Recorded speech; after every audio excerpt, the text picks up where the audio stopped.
झारखंड में गोड्डा विधानसभा उपचुनाव के नतीजे अब आ गए हैं।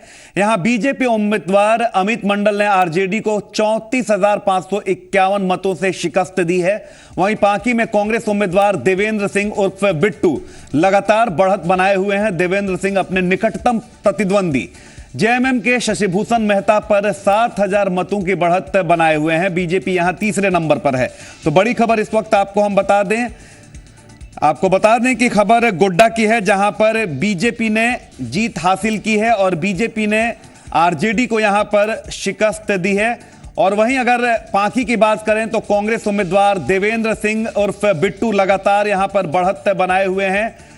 गोड्डा में अमित मंडल ने आरजेडी को 34,551 मतों से शिकस्त दी है। और इसी खबर पर हमारे साथ फोन लाइन पर जुड़ चुके हैं जी मीडिया संवाददाता सन्नी शारद। जी सन्नी, एक जगह जीत हो गई है बीजेपी की और दूसरी जगह कांग्रेस आगे है। जी बिल्कुल रितेश, कह सकते हैं कि गोड्डा में जिस तरह से बीजेपी ने जीत दर्ज की है, उसे कह सकते हैं कि अपनी सीट पर कहीं ना कहीं बीजेपी फिर से वापसी की है।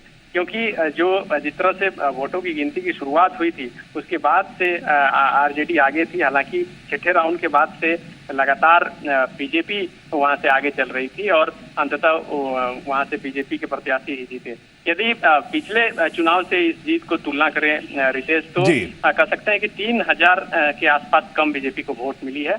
जेएमएम को भी इस बार वहाँ अच्छा वोट मिला है। और आरजेडी के प्रत्याशी जो संजय यादव थे, पिछले बार भी वो 2 नंबर पर थे और इस बार भी 2 नंबर पर हैं।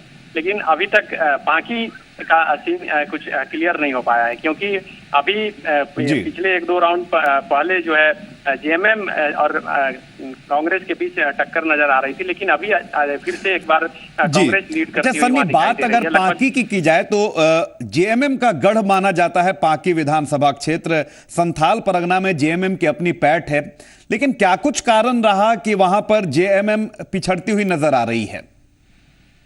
देखिए, संथाल परगना जेएमएम का गढ़ जरूर है, लेकिन गोड्डा सीट पर काफी लंबे समय से जेएमएम का कब्जा नहीं रहा है। लेकिन जिस तरह से कह सकते हैं कि लगातार जेएमएम वहां से कैंडिडेट दे रही है और धीरे धीरे वापसी कर रही है।